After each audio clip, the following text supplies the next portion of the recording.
Ini saya akan membagi pembicaraan saya dalam 3 bagian. Coba sekarang Pancasila ini kita bandingkan dengan filsafat negara yang tidak Pancasila. Yang kedua, mengapa Pancasila nggak selesai-selesai menjadi kenyataan sekalipun didiskusikan terus, bahkan sekarang mendiskusikannya pun sudah mulai malas. Yang ketiga, kira-kira apa yang akan terjadi di belakang?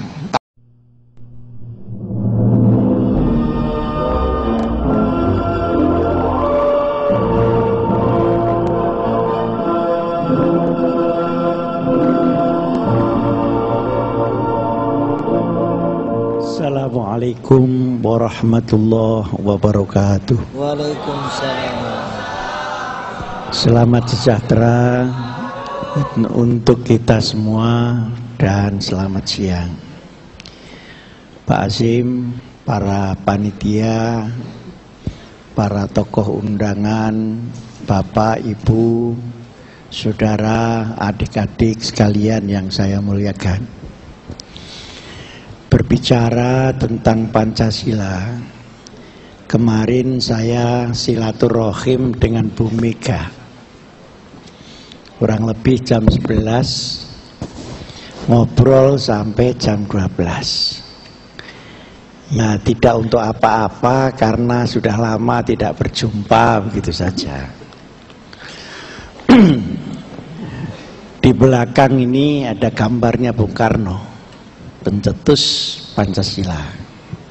Saya setuju kalau Ibu panitia tadi menyatakan bahwa Pancasila ini anugerah dari Yang Maha Kuasa kepada bangsa Indonesia, tentu melalui founding fathers-nya. Antara lain yang paling menonjol adalah Bung Karno, setelah ada serapan-serapan dari tokoh-tokoh yang lain. Bu Mega menyatakan, Pak Azim, ini Pancasila sedang dipolemikan lahirnya. Tanggal 1 Juni apa tanggal 18 Agustus. Lalu saya tanya, menurut Ibu bagaimana? Ya itu tidak usah dipolemikkan karena 1 Juni itu kelahirannya. 18 Agustus itu akte kelahirannya. Tepuk tangan. Jadi di sini perlu imigrasi ini untuk pencatat sipil ini mengukurkan waktu kurang lebih 1,5 bulan. Jadi 18 Agustus adalah penetapan konstitusinya tentang Pancasila itu. Nah, yang kedua, saya sampaikan kepada Bu Mega, Bu, sekalipun Pancasila ini hebat, tetapi menurut pendapat saya, sejak lahirnya sampai sekarang belum terrealisir secara utuh, filosofis dan praktis. Masih terus dalam proses, termasuk ketika zaman Bung Karno. Nah, dari 17 Agustus 45 berjalan 4 tahun, 1949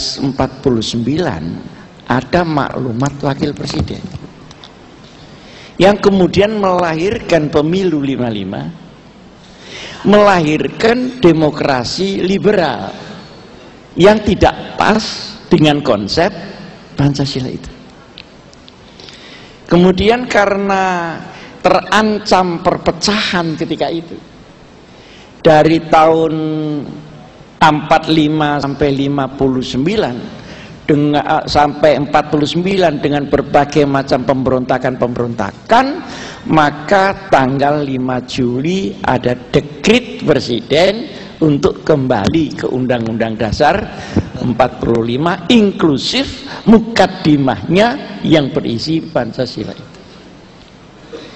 Nah, begitulah beliau semenjak itu, Bung Karno, tahun 49 sampai 55 mendrive Pancasila itu di dalam kenyataannya.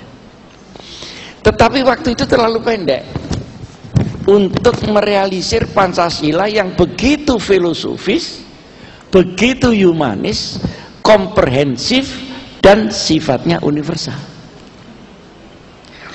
Malah belakangan masuk angin tahun 65 akhirnya terjadilah tarik menarik antara kiri dan kanan itu, kemudian lahirlah Orde Baru.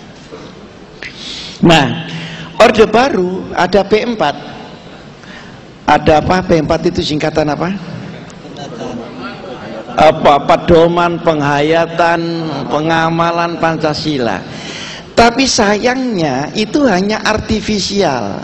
Orang disuruh mengaparkan butir-butir saja. Jadi Pancasila itu seperti butir saja, seperti banyak telur, begitu saja. Manggala-manggalanya ini begitu aktif membuat kursus-kursus.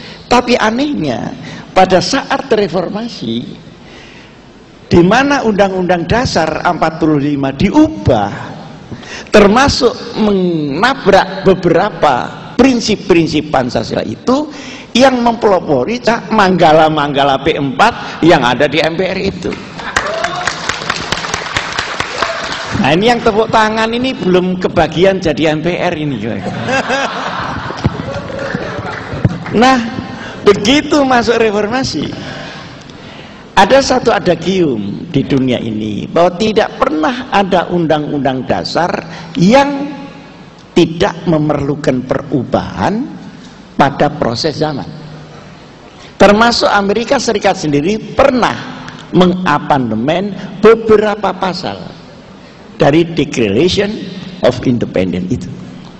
Tetapi perubahan undang-undang dasar yang begitu mendasar itu harus sesuai dengan kebutuhan ketika itu, bukan sesuai dengan selera orang yang mengubah. Nah, yang di Indonesia ini perubahan ini sesuai dengan selera yang mengubah. Sampai 4 kali diubah lagi, diubah lagi. Dan sifatnya lebih baik, lebih banyak reaktif terhadap kondisi rezim sebelumnya daripada filosofis bangsa Indonesia. Jadi saya pernah mempertanyakan di Lemhanas, reformasi ini rekonstruksi Indonesia atau revolusi Indonesia, atau hanya reaksi dari rezim ke rezim, sehingga apa yang dulu dirasakan tidak enak pada zaman Pak Harto itu dibongkari semua.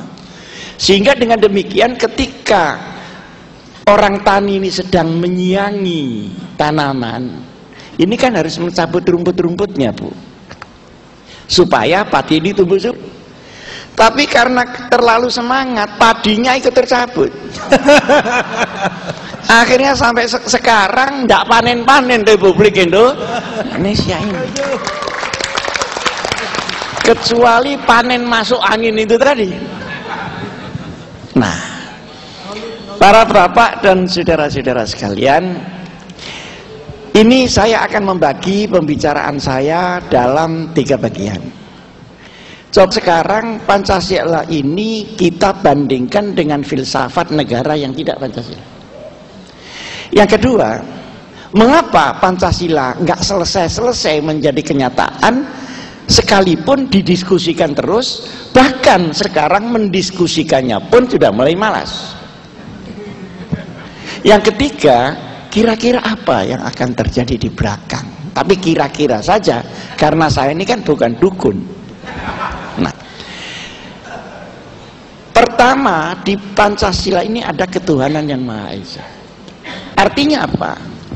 Dia, Indonesia, bukan negara ateis, bukan negara sekuler, dan bukan negara agama. Karena kalau negara ateis, dia tidak percaya kalau Tuhan ada. Dia anti Tuhan. Aneh juga, sesuatu yang tidak ada kok dianteni. Bukan pula negara sekuler karena membiarkan orang untuk beragama atau tidak beragama. Tidak pula menjadi negara agama karena teks agama tidak menjadi konstitusi, tapi value universalitas agama yang dikemas dalam konstitusi nasional itu sebagai umbrella untuk seluruh bangsa Indonesia. Nah, sekarang mana contohnya? Tadi contohnya kan per negara. Nah, saya akan memberikan contoh ya sekedarnya aja. Sekarang kita lihat negara Eropa Timur yang semenjak 70 tahun yang lalu menyatakan diri sebagai negara komunis, negara ateis, dan agama tidak boleh hidup. Dia berumur 70 tahun. Komunisme di dunia mulai tahun 20-an dan ambruk pada tahun 90-an dengan glasnost perestroika oleh Brezhnev, oleh Gorbachev.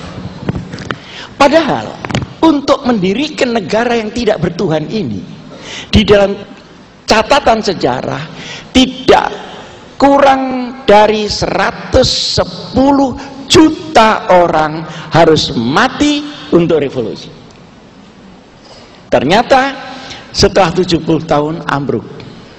Saya baru saja ke Moskow, baru saja ke Pittsburgh, bukan Johannesburg.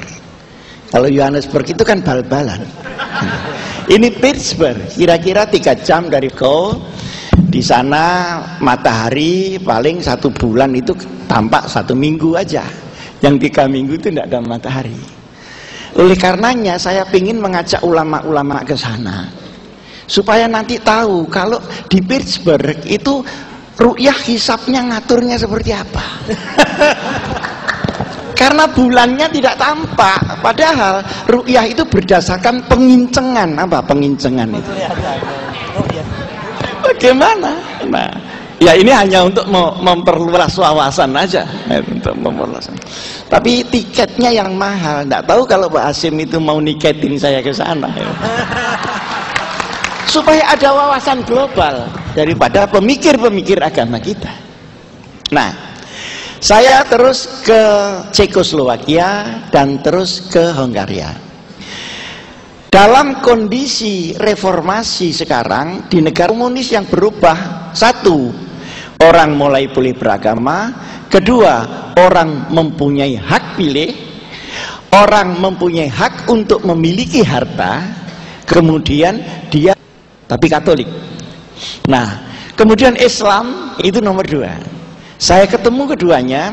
Sekarang ini 60.000 masjid dibuka di Rusia, sementara 127.000 gereja dibuka. Tapi masyarakat Rusia masih mikir-mikir, Tuhan ini ada betul apa enggak? Begitu sekarang. Jadi kemarin waktu apa? Lagi tenanan rek, reken guyonan. Jadi waktu zaman komunis itu sudah divonis Tuhan tidak ada dan tidak boleh diadakan. Ini waktu komunis. Setelah reformasi ini iya ya, Tuhan itu ada apa tidak ada gitu. Jadi antara ada sama tidak ada. Artinya apa? Bahwa ateisme hanya bisa bertahan 70 tahun, tidak lama. Karena bertentangan dengan jiwa manusia yang paling dalam, maka dia akan rontok. Sekarang masuk ke Eropa Barat. Eropa Barat menggunakan sekuler. Jadi sekulerisme itu adalah soft atheism.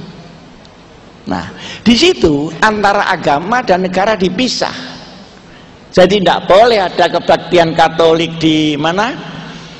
Istana, di kabupaten, itu tidak boleh. Dan tidak boleh deket-deket sama undang-undang negara di sana. Undang-undang undang-undang, agama adalah agama. Dan itu diterima oleh bapak-bapak yang mayoritas Katolik, baik yang di Vatikan maupun yang di Eropa Barat. Apa yang terjadi? Di negara yang sekuler ini akhirnya pelan-pelan agama itu sendiri dihancurkan oleh sekularisasi itu. Banyak norma-norma agama yang dihancurkan melalui undang-undang. Misalnya, kita masuk di Copenhagen, di situ ada Denmark, kita masuk di Norwegia, kita masuk di Austria. Undang-undang perkawinan itu enak Pak di sana.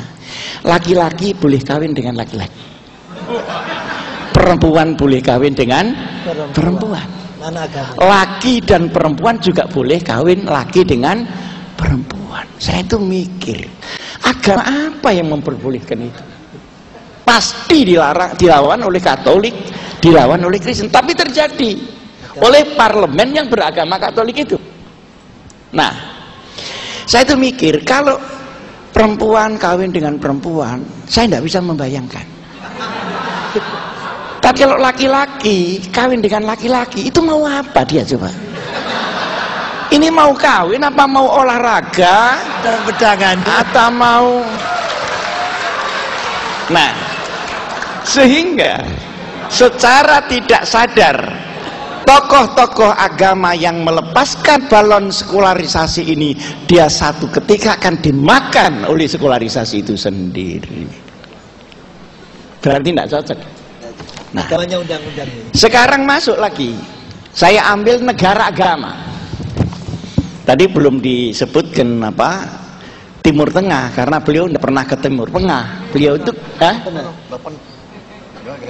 lah ya, artinya tidak mendalami masalah Timur Tengah. Nah, sekarang Timur Tengah kenapa menjadi negara agama? Karena banyak faktor. Faktor pertama, agamanya mono agama. Agamanya ini mono agama. Kalau di sini ini kan multi agama. Jadi di sana itu Islam semua. Jadi kalau dikasih Islam, semua orang mau dengar. Karena yang tidak Islam tidak boleh dan tidak ada. Nah, tetapi harus diingat, agama adalah suci, negara tidak ada yang suci. Karena dia didrive oleh orang, sehingga selalu akan ada jarak antara agama yang ideal, yang suci dengan kenyataan negara, sekalipun dia mengeklaim negara agama. Saya sudah mulai dari Turki sampai Saudi Arabia sampai Teluk itu umumnya mengatakan negara Islam. Ya, ada yang tenang, ada yang setengah tenang, ada yang ribut, ada yang perang terus dan sebagainya dan sebagainya. Artinya apa? Artinya seperti di Afghanistan, orang sesama Islam saling bunuh. Saya masuk di Pakistan.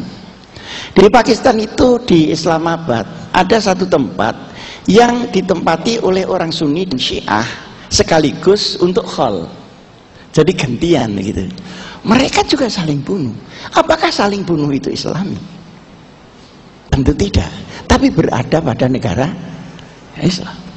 Artinya, ketika kita pergi ke Irak, Saddam Hussein, ada Kurdi di situ, ada kemudian Syiah, ada Sunni.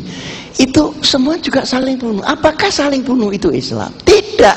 Saling bunuh itu adalah perilaku orang Islam yang tidak paham Islam, kemudian menggunakan Islam secara tidak baik, sehingga antara Islam dengan orang itu ada jaraknya. Nah, saya alhamdulillah kalau pergi ke Timur Tengah sebagai sekjen ICIS ini, pekerjaan saya mendamaikan ini orang-orang Syiah sama Sunni yang ribut ini. Saya datang ke Lebanon, 150 ulama, 75 dari Sunni, 75 dari Syiah. Saya pidato di situ. Mereka mau mendengar karena yang pidato itu NU, Pak. Kenapa? Lucu tenan, Rek. Jadi kenapa? Karena mereka tahu kalau orang NU itu Sunni. Nah, karena orang NU Sunni, orang Sunni pasti mau dengar. Orang Syiah mau dengar karena sudah terkenal NU Hasyim Muzadi itu tidak pernah mencaci maki Syiah. Semua masing-masing pada posisi dan pikirannya asal tidak melawan Allah dan Rasulullah Sallallahu Alaihi Wasallam. Nah, pidato saya begini, ini rahasia, jangan ngomong-ngomong orang lain. Para bapak, baik yang Sunni maupun yang Syiah, kita lahir Sunni, lahir Syiah itu setelah Rasulullah Sallallahu Alaihi Wasallam. Setelah sahabat, baru di situ ada perpecahan Sunni dan Syiah. Loh, kalau surga itu hanya ditempati orang Sunni saja atau orang Syiah saja, terus tempatnya Rasulullah yang sebelum itu di mana? Mikir juga ini serbannya itu, Pak. Mikir juga. Jadi saya minta dibedakan antara dogma agama dan pemikiran orang terhadap agama. Dibedakan mana yang mutlak dan mana yang relatif. Nah, sekarang Indonesia pakai Pancasila. Ketuhanan yang Maha Esa artinya negara ini karena multi agama, ada Kristen, ada Katolik, ada begini, maka yang dinaikkan itu jangan teks salah satu agama, tetapi nilai universal dari seluruh agama ini kemas di dalam ideologi negara Republik Indonesia. Nah, intinya itu pada ketuhanan yang Maha Esa ini. Tapi penjabaran ketuhanan yang Maha Esa dalam ritual dan dalam action ini tentu berbeda, tapi semua percaya kepada Tuhan. Yang kedua, sholat dan ibadah bisa beda, tapi seluruh agama kan minta makmur, minta adil, minta pinter, minta bersatu. Itu kan sama. Maka yang beda tidak usah dipaksa sama, tetap yang sama jangan sekali-kali dibedakan. Maka rumusannya menjadi ketuhanan yang Maha Esa, tapi tidak sekuler. Artinya agama-agama ini dilindungi. Ada orang merusak gereja, jangan dibiarkan, ada pidananya.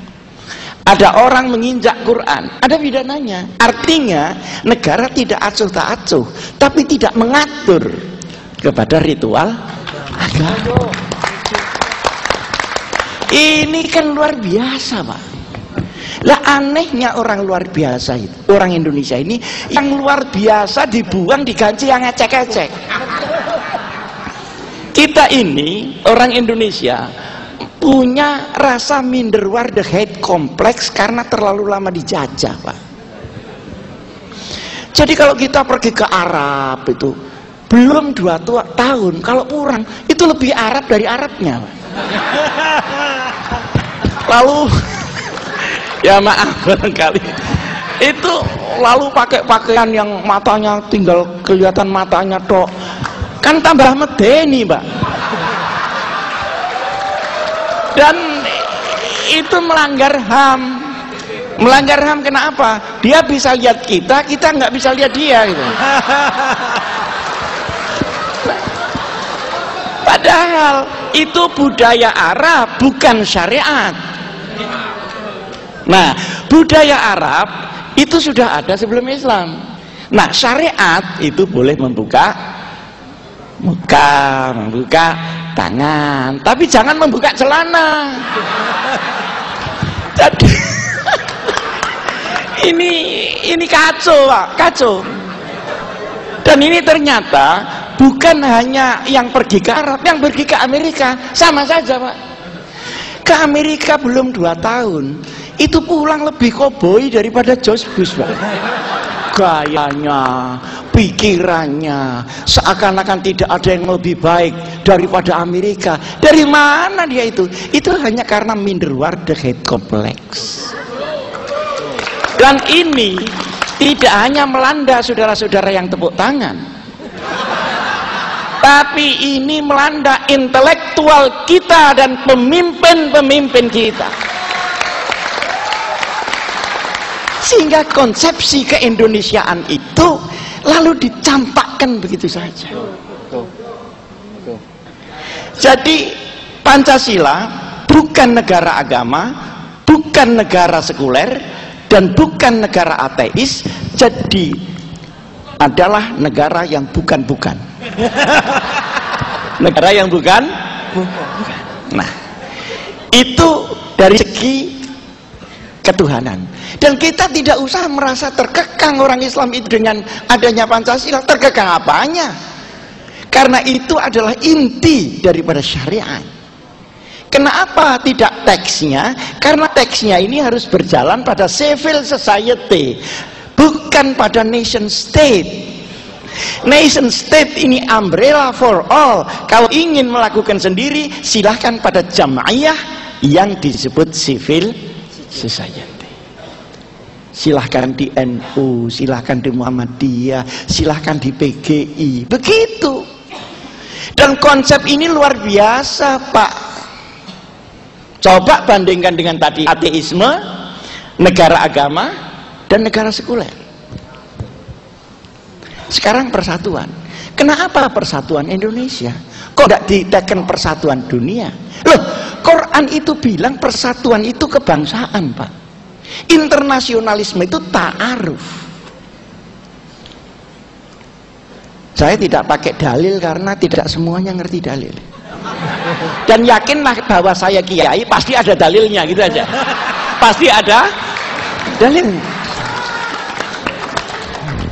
Inna khalaqnakum min zakarin wa unsa wa ja'alnakum syu'uban wa qabail lita'arafu. Jadi bangsa dan kabilah ini dibuat dengan identitasnya sendiri. Internasionalisme itu adalah ta'aruf, lita'arafu. Artinya interdependensi. Tetapi masing-masing mempunyai dependensi sendiri yang harus dihargai. Jadi hanya negara yang berkebangsaan yang bisa bangkit menjadi negara besar. Kalau tidak, akan menjadi negara kuli, termasuk Indonesia. Siapa bilang, Pak, Amerika itu tidak nasionalisme egois? Siapa bilang? Itu anak buahnya hilang aja di Papua 2 orang aja, udah negaranya ribut sampai mana-mana. Tapi kita yang digantung di mana-mana, tenang.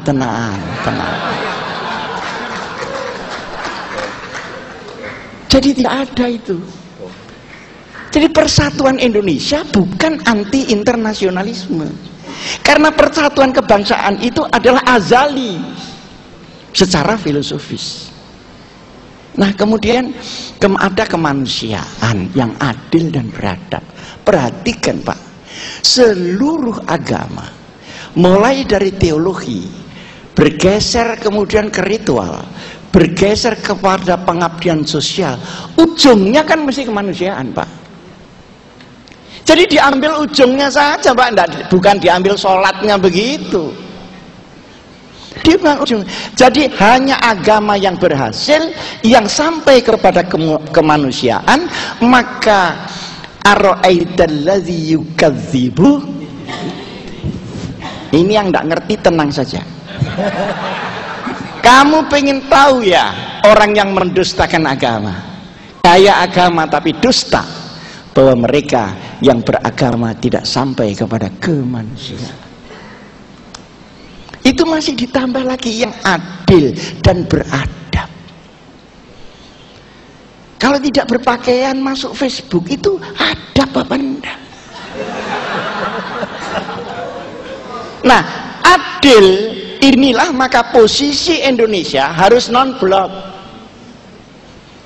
Tidak boleh pro barat, tidak boleh pro timur, dia harus menegakkan kebenaran. Jadi Indonesia haruslah memperkuat yang benar, bukan membenarkan yang kuat. Hari ini kita sedang terkesima untuk membenarkan yang kuat, tetapi kurang memperkuat yang benar. Dan itu bukan hanya salah kita, hukum kita pun masih begitu. Kalau orang korupsi sedikit, insya Allah gampang tertangkap. Karena tidak bisa diratakan, Pak. Jadi kalau mencuri itu sekian besar, rata jadi aman, begitu loh. Jadi semua bicara senturi, sak DPR-nya, supaya dibuka ini seterang-terangnya, akhirnya ditutup segelap-gelapnya. Ini yang tepuk tangan belum kebagian aja, otak kebagian. Nah, artinya ini besar ini Pak, gitu. Nah, sekarang kita masuk keempat, itu lebih jitu lagi Pak, itu Pak. Perhatikan Pak, kata-katanya. Saya yakin bahwa ini anugerah yang maha kuasa. Kerakyatan. Bukan keelitan Pak. Kerakyatan.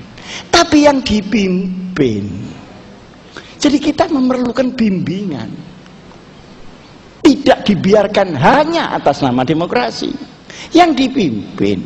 Tapi pemimpin ini dalam hikmat kebijaksanaan, itu pun masih dalam permusyawaratan, dalam perwakilan, lengkap Pak. Saya ingin tahu hikmah itu apa. Saya pernah belajar filsafat, ya jelek-jelek lah, sekalipun dari pesantren saya juga belajar filsafat, tapi ya enggak jelek lah, lumayan gitu. Yang namanya hikmah adalah inti daripada fenomena. Jadi kalau ada hukum, itu hikmahnya adalah keadilan. Kalau hukum tidak sampai keadilan, maka dia baru teks hukum, informasi hukum, dan ilmu hukum, tapi bukan hikmah hukum. Hikmahnya ekonomi adalah kesejahteraan yang merata. Nah, ketika ahli ekonomi cuma memelaratkan rakyat, kemudian menghisap dari bawah ke atas, bukan atas ke bawah, maka teori ekonomi itu tidak sampai kepada hikmat ekonomi. Sekarang politik itu apa? Hikmahnya politik adalah penataan kenegaraan dalam sebuah sistem sehingga melahirkan ketertiban toto tetem kerto Rarjo. Tapi ketika politik ini menjadi politisasi dan dipolitisir, akhirnya politik artinya ngakali. Oh, saya dipolitiki, berarti dia baru diakali.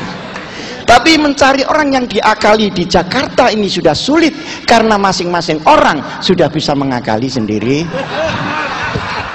Jadi politik itu esensinya di situ. Kalau politisi di situ, dia pahlawan Pak, pahlawan.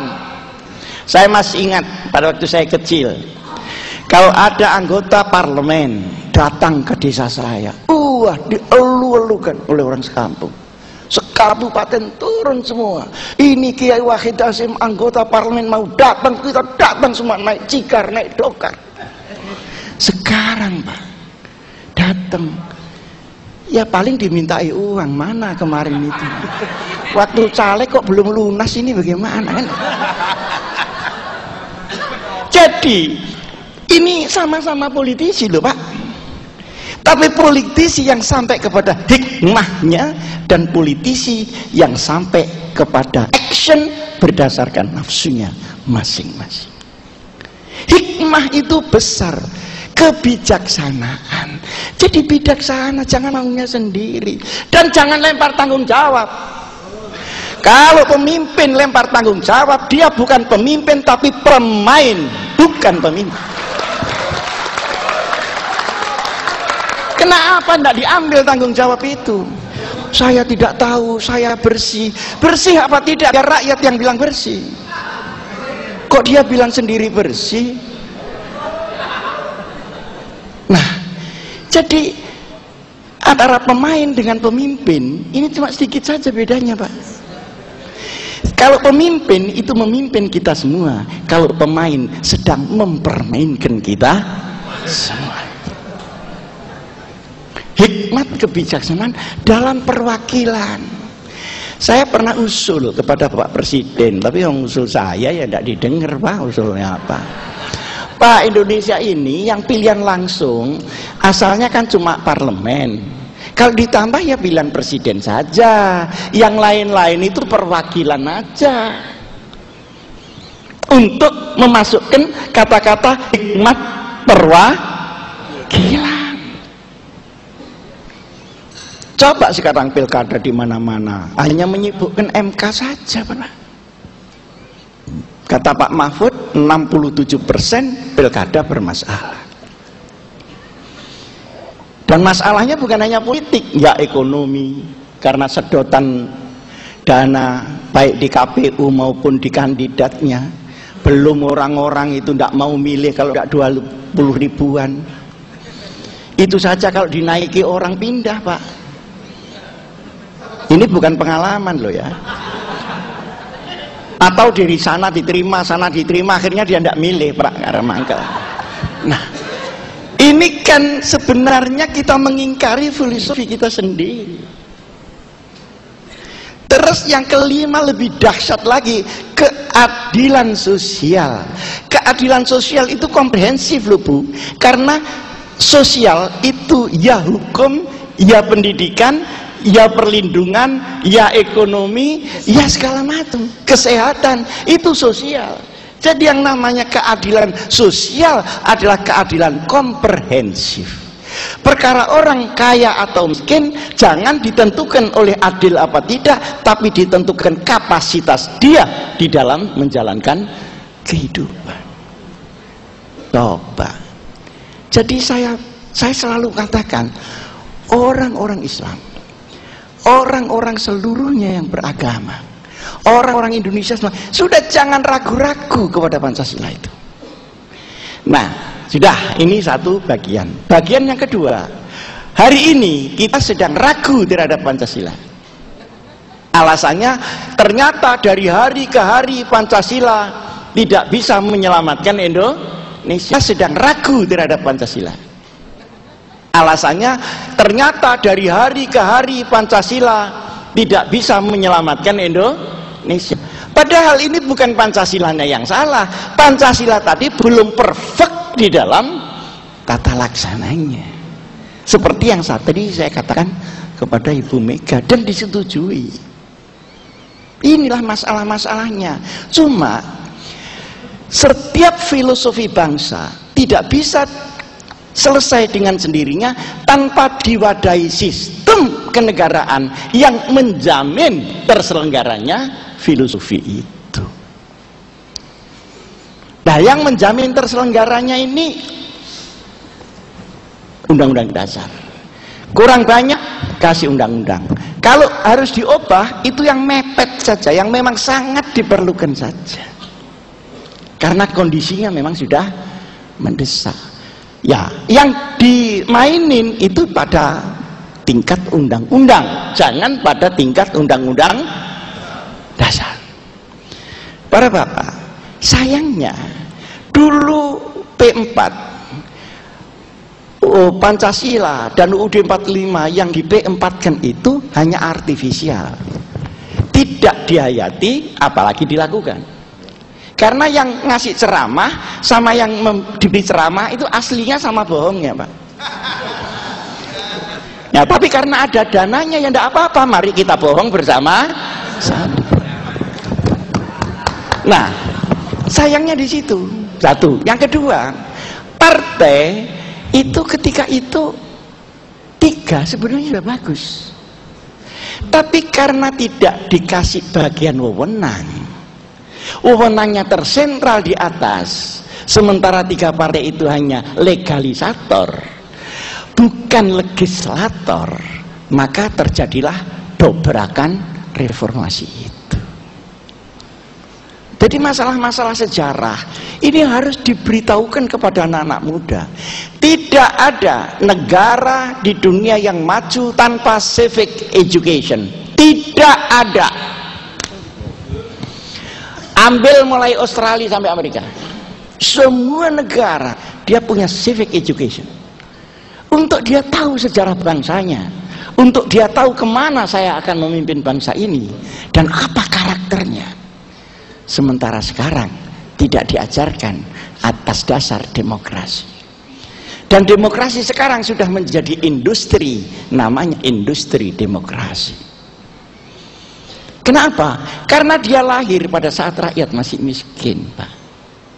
Sebenarnya kalau rakyat cukup pangan, cukup sandang, cukup ekonomi, cukup pendidikan, cukup kesehatan, cukup perlindungan hukum, demokrasi itu akan datang secara natural, pelan-pelan.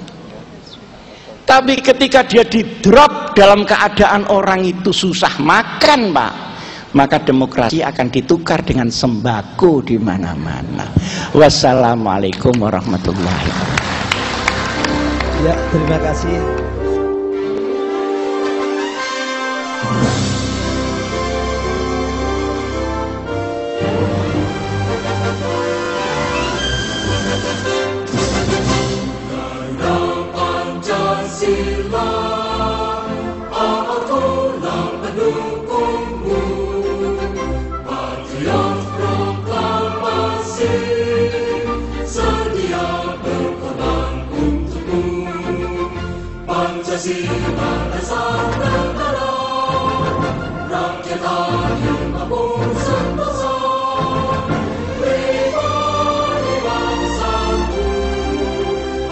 Maju, ayo maju, maju.